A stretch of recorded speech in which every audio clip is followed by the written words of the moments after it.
Good morning, everyone. Welcome back to another episode of the Wilderness Fitness Podcast. I'm your host this morning, Dr. Rob Minturn, coming at you live from Wasilla, Alaska, from the apartment. Still not completely moved in, but we're getting there. Um, I am switching up the format of this a little bit, not the format, the timing of this a little bit. Still going to do the Instagram live and then upload it to Apple Podcasts and Spotify and YouTube. But I'm going to be doing it on Thursday mornings now, as that is my day off, and I think I'm going to be better in the mornings versus Friday evenings after a 4 or 5 day work week. So. Without further ado, we're going to dive into the topic, and it's one that I'm pretty passionate about. So I'm sorry if I do get on a little bit of a rant with this. I've got some bullet points to keep me on task, but it's something that, as a traveler, I've worked in a bunch of different clinics, a bunch of different settings, and it's something that I've grown passionate about over the last couple of years because I see it quite often in a bunch of different clinics. So why PT didn't work in the past. We're going to uncover a few topics or talk about that. We're going to talk about what PT actually is because it often has a misnomer or misconception of what physical therapy actually is or what it can be. So we're going to define PT first, and then we're going to talk about ways that or reasons why it didn't work in the past for you. More on the PT side of things, on your therapist side of things, but also on your side of things and things that you likely did or you likely did not do that led to you not having a successful plan of care. So, first, let's define what physical therapy is. So, physical therapy, adjust the light here. Physical therapy is strength and conditioning in the presence of injury. Strength and conditioning for your neck if you're coming in for neck pain, strength and conditioning coming in for your back if you're coming in for herniated disc, strength and conditioning for your knee if you're coming in with knee pain, or it can be straight up strength and conditioning. I've got someone on my caseload right now, has no idea what she's doing with exercise, has never exercised a day in her life, but is loving the education side of things. She is loving the movement, like the variety of movements that we're going over.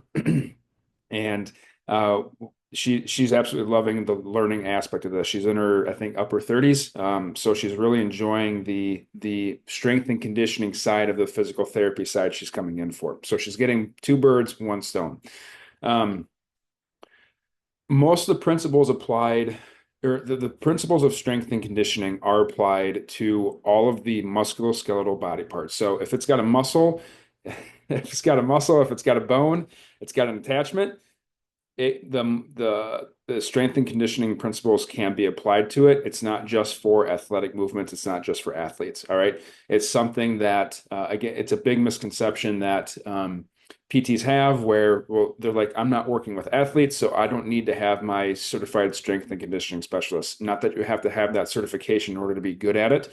Um, but it does show that you are well versed in the strength and conditioning principles, but you can be very good at exercise progression without having to have that. If I'll give you some examples, and some of these examples are going to be related to the mountain. Some of them are not going to be related to the mountain, and the ones that are not related to the mountain, they might be you um, listening to this, and you're having a hard time with the mountain, or you've had to take a step back from hiking the mountains or hunting the mountains because of the fact that you're in this boat right now, right? So we're going to talk about Gertrude. She can't get out of a chair. So her one rep max is less than her body weight simply because she cannot get up and out of a kitchen chair or a dining room chair without the use of her hands. Okay, so her legs are not strong enough to lift her body weight in that position. Okay, so the strength and conditioning principles need to be applied to that. Now the regressions to get her stronger and have her perform maybe a set scheme of 8 to 12 reps or a set scheme of 1 to 5 reps to develop more power, or the 8 to 12 reps to develop more hypertrophy to get the muscles bigger. That's going to look different than someone who is able to squat 500 pounds and they have to scale things back a little bit because they've tweaked their back, right? So the scaling is very different for someone who can't get out of a chair versus someone who can't squat 500 pounds without having back pain. It's all the same though, in terms of we have to scale things back to allow the tissue to adapt, to allow the tissue to get stronger, and then we lean into those deficits and we lean into the things that are difficult when the tissues are ready. Okay. Another example, Diane can't sneeze without peeing her pants, right? Her pelvic floor needs strength and conditioning principles applied to it to get it stronger, to handle that 35 pounds of pressure that sneezing or coughing applies to the pelvic floor. Okay. So yes, she is going to be lifting weights. She's going to be deadlifting. She's going to be squatting. She's going to be rowing. She's going to be doing overhead press, because all of these motions, yes, she's coming in for pelvic floor dysfunction. Again, these are made up names, by the way. Yes, she's coming in for pelvic floor dysfunction. She can't handle 35 pounds of pressure on her pelvic floor. But you don't pee your pants when you're only thinking about not trying to pee your pants, right? You pee your pants when you sneeze. You pee your pants when you cough. You pee your pants when you pick up your laundry basket. You pee your pants when you're reaching overhead and grabbing something off the top shelf, or you pee your pants when you cinch down your backpack after a successful hunt, and you got to cinch down your backpack with meat on your back. That's when you have issues, right? You're not just thinking about you're not just thinking about, oh, I'm not going to pee my pants, right? You can't just focus on that, otherwise you're not going to live. So you need to induce that type of stress onto the body, onto the pelvic floor, onto the brain, so that way your brain can communicate with the pelvic floor to get it stronger. Okay. Let's talk about Dylan. Dylan has a herniated disc in his back. The strength and conditioning principles are needed to be applied to him. We talked about the squatting with someone squatting 500 pounds. So those strength and conditioning principles are going to have to be applied in his case, to dial things back. Maybe we go more of an endurance rep scheme for a couple sessions until the tissues calm down, right? You're still loading the tissue so that way there's no weakness, there's no atrophy, there's no regression in terms of the tissue capacity, but you're not loading the tissue as much with as much weight, right? And then as Dylan's back starts to feel better, then you start to increase the weight, you start to increase the volume, you start to increase the overall demand on the back as the herniated disc inflammatory process goes through. Okay. But again, PTs are using both the strength and conditioning principles and the physical therapy principles in terms of healing and unloading the disc in Dylan's rehab. Okay. And then one example that's directly related to the mountain. Kyle can't gain 1,000 feet in 1 mile with his day pack on. The boy needs some general strength and conditioning, because if all he does is just hike that, like, I'm going to get good at hiking that 1 mile with 1,000 feet of elevation gain. If that's all he does for his training with his day pack on, that's all he's ever going to be good at. He's likely going to develop overuse injuries because it's the same old shit, different day. He's likely going to develop a plateau in his progress because that is all he is training for. All right. So you have to have variety in your training. You have to have variety in your strength and conditioning to avoid a plateau, to avoid overuse injury, right? So especially with the offer that I have, it's a blend of both. You're getting strength and conditioning principles, but also being taught varieties of these motions, so that way you're not going to induce any sort of overuse injury. Okay. So now that we've defined PT, let's talk about why it didn't work for you. All right, we're going to talk about on the physical therapist side of things, and then we'll go into you as a patient, what you did or did not do. Okay, so on the PT side of things, they didn't load you enough, right? It wasn't challenging enough. It was not inducing any sort of effort on your part. When you go to PT, again, remember the definition of physical therapy is, in my opinion, it's strength and conditioning in the presence of injury. Okay. So symptoms are a limiting factor, whether it's pain, tingling, if the nerve is aggravated, but your symptoms are a limiting factor, fatigue is a limiting factor, and technique is a limiting factor, right? So someone's coming in for pain, you've got those three limiting factors. If they don't have pain and they're looking for general strength and condition or general exercise program to get stronger, again, I'm more talking in the clinic, then we don't have pain as a limiting factor, or symptoms as a limiting factor, right? We've got exercise technique and we have fatigue as our two limiting factors. So your PT did not load you enough. You're doing the same exercises for 3 or 4 visits. There was no structure. It was kind of just randomized, like, let's do this one day and this the other day. Like, I fall into that a little bit in the clinic. But I try to structure things like one day that's one workout, the next day it's a different workout, and then we just build upon those 2 workouts as they go through the plan of care, and adjust and modify as they progress and regress. We're there to help load and unload tissues as things are tolerating or not tolerating certain movements and certain weights. Okay.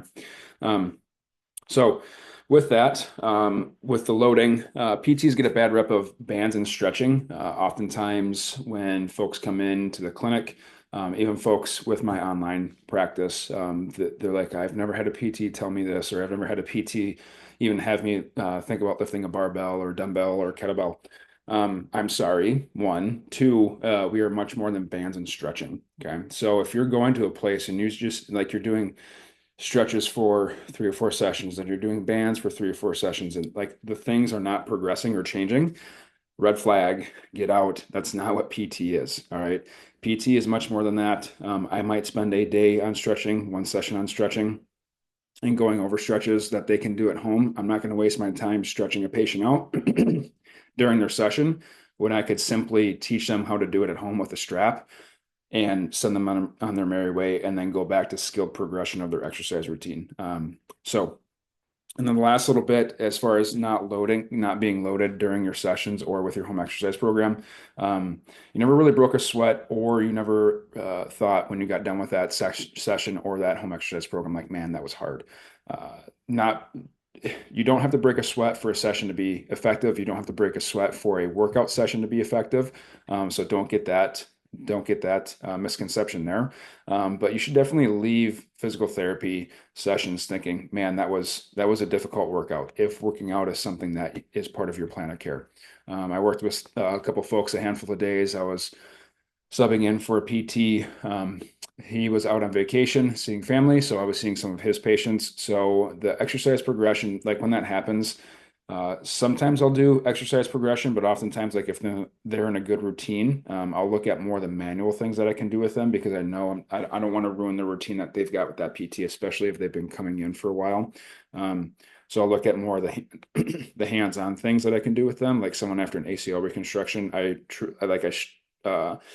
worked on her knee joint because she wasn't able to quite get it straight. And then I worked on her knee joint, trying to get it to bend a little bit more, trying to get that last little bit of flexion. But they were also having an issue, or she was also having issues with pain shooting down the leg and has been for quite some time. So I worked on her glutes because she was having knee pain, but no one had checked glutes yet. So I went to glutes, worked on glutes, and within 1 visit, she saw a huge change. So that the depends on what your session is, but if you're doing a workout, if you're exercising, you should definitely think like that was tough. Okay.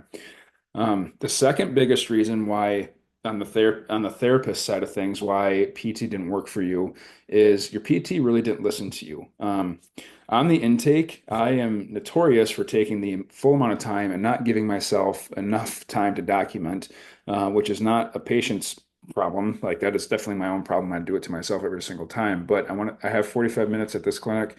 I haven't had an hour at my last clinic. I tend to just use the entire duration with that person to develop that rapport, to develop that relationship, and listen to what they want, right? Sometimes what I'm thinking is going to be a successful plan of care is not always what they're thinking is going to be a successful plan of care. So we need to get on the same page about that, but also vice versa. What you're wanting out of PT may not be what you're needing out of PT, right? So we've got to communicate on that. We've got to talk about that. But a big reason why folks don't have a successful plan of care is because your PT didn't listen to you and it wasn't established on that first visit. Okay. And not that everything has to be talked about on that first visit, because again, we're only allotted sometimes a half an hour. I've done half an hour evals before. So you can't get it all done on the first day, but there needs to be a very clear understanding, a very clear path established on day one, and then days 2, 3, 4, 5, or sessions 2, 3, 4, 5, 6, 7, whatever it's going to be, is like more continues to peel back on the onion. Okay. Let's see. All right. That's it on and in terms of like PTs needing to own the fact that we didn't load you and we didn't listen to you as far as why you didn't have a successful plan of care. But now let's talk about ways that you can make your plan of care more successful. Okay. So the first reason being that you really didn't have a successful plan of care is you didn't show up. Okay. And there's 3 little topics that I'm going to talk about, subcategories that I'm going to talk about with you not showing up. The first one being you didn't show up for sessions. There's research done on this on folks who show up for the physical therapy sessions versus folks who cancel or no show, and they broke it down into categories. The 2 categories that I remember from this study was there was a 93% chance of someone getting better without ever missing a session. They never canceled. They never miss a session in their plan of care. Maybe they rescheduled later on in the week, like they couldn't miss or make a Monday, so they'd reschedule for Friday because Wednesday was already booked. So but they never missed a session. Okay. They had a 93% chance of getting better. If they canceled one session, there was a 64% chance of getting better with just that one cancellation. So with just that one cancellation, they reduced their chance of improving back to where they were before by 30%. All right. Which is huge. I really didn't know it was that to that degree. But as a trend, the folks who show up to their sessions, those are the folks that are going to get better. All right. Um, the second bullet point under the didn't showing up, or where you didn't show up, you weren't present in the moment, right? You're sitting there dicking around on your phone. You were sitting there thinking about work, thinking about maybe some other things going on at home, maybe some family issues that you were not present in that moment. Okay. When that happens, you're not there to challenge yourself. Because you're two steps behind thinking about work, or you're two steps behind thinking about what you just came from. Maybe you got in a fight with your spouse, or maybe you're three steps ahead because you're thinking about what you're doing for the weekend, but you're just not present in that moment. And when that happens, like I said, you're not there challenging yourself because you're thinking about other things besides what you're doing currently. Okay. So that is something that I've noticed. The folks who are on their phone, the folks who are messing around, not really paying attention, they tend to not get better because they're just not simply present during the session to challenge themselves. And then the last piece is you didn't show up to do your home exercise program. We see patients, and I'll speak to my program. When someone's working with me, they we have a half an hour to an hour of one-on-one time. We have a group session scheduled for everybody in the program to meet. But that half an hour to one hour one-on-one time, that's all we get together. Okay. Which is pretty standard, like in my personal or in my PT practice, like when I'm practicing in the clinic. We see patients at most 3 times a week, depending on what they have going on. But typically for me, it's twice a week or once a week. It just depends on what they have going on. Okay. So that half an hour to an hour session that we're going to have once or twice a week in the clinic, or once a week on Zoom if you're working with me online, that's not enough time to fix what you have going on, right? I'm not here to fix you. I'm here to teach you what you can do to fix yourself, and then you have to take the reins and show up and do it yourself at home, because there's a lot of minutes in the week outside of that 30 to 60 minutes once or twice a week that you need to be doing this stuff on your own. The thing that you had going on didn't happen overnight. You may have felt like it happened overnight, like you just woke up with pain one day. That happens quite often. But if you, there were compounding factors that led up to that, maybe months, maybe years of lifestyle factors and choices, good or bad, right? That led up to the point where you started to develop symptoms. Okay. So you banking on the 1 or 2 sessions that you're going to see your therapist or see myself once a week, once or twice a week for 30 to 60 minutes, it's not generally going to be enough. You have to do that home exercise program. One thing with the home, well, I'll go back to the PT side of things. If your home exercise program sucks and you hate it, you have to communicate that with your therapist. If you feel like it's not effective and you don't feel like it's challenging you, you have to communicate that with your therapist. Because if someone says that to me, I immediately like, all right, we're not progressing quick enough. Let's add more, right? Or let's change things up so that way we are progressing and you feel the benefit. Sometimes it might be a little too much, and I know that giving it to someone, it might flare symptoms up, but they are a highly motivated person. So it's going to create buy-in if I give them a little too much and it flares things up. Some people are weird like that. Okay. But you've got to show up and do your home exercise program. The last bullet point on that, with the you side of things, why you didn't get better, is you stopped too soon. Okay. And this is not a like, oh, I need to see you because I need to make more money, or I need to see you so the clinic makes more money. I really don't like, I'm not in it for the money. I'm not in it for a huge financial gain. I'm not expecting to get rich doing this stuff. But you stop too soon. Generally, when people stop, it's when they don't have pain. When they stop having pain, they're usually about 2 to 3 weeks out from being at their full capacity, where their tissue can handle the full capacity of work again that they were doing before. So they stop around 75 to 80% of readiness. I usually tell folks in the clinic, look, if I'm glad you're pain free. If you want to cancel the rest of your session, again, this is in the clinic. If you want to cancel the rest of your sessions, fine, so be it. Let's at least check in 2 weeks to see how you're doing. If things are good in 2 weeks, sweet. Maybe let's schedule one more out for a month and check in after a month after you're going back to doing what you're doing. But we've got to check in because you're only at 75, 80%. And this is the most common time for folks to re-injure themselves is they feel good. They do what they were doing before. It pisses it off. And now they're back at square, not quite square one, but probably square two or three, right? So you've got to give it at least another 2 or 3 weeks for the tissue to continue to adapt, for you to continue to progress your exercise routine to improve that tissue readiness before you go back to 100% of your sport or your hiking or your training, whatever you're doing. All right. So don't stop too soon. Okay. In conclusion, PTs get a bad rep for being just bands and stretching people. PT is much more than that if you allow it to be. Okay. I've had some folks give some resistance when I start to bring out the weights. They're like, I don't want that. I just want bands and stretching. Like, again, this goes back to what you want versus what you need. Sometimes they're very different. Um, I don't tell a roofer how to roof a house. I don't tell an excavator how to excavate a spot out for a house, right? I don't do that. So I'm not going to sit there and tell them how to do their job. Same thing goes for exercise. Like we are the exercise folks, we're the exercise professionals. Let us do our job so that way you can get better to full capacity. Um, you likely didn't, again, in conclusion, you likely didn't get better for one of the four reasons above. Those are the four most common, two in the PT side of things, maybe two or three in the PT side of things, and then two definitely in the patient side of things.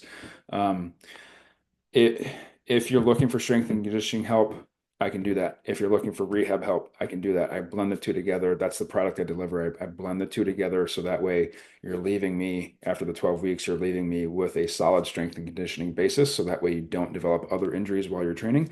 And then we're taking care of and we're cleaning up all the other injuries that you have going on. So if you guys have any questions, feel free to reach out. Please share this podcast.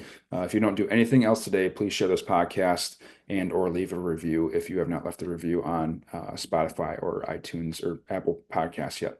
I appreciate you guys' help in helping it grow, and I hope you guys have a fantastic rest of your Thursday. Catch you next week. Peace.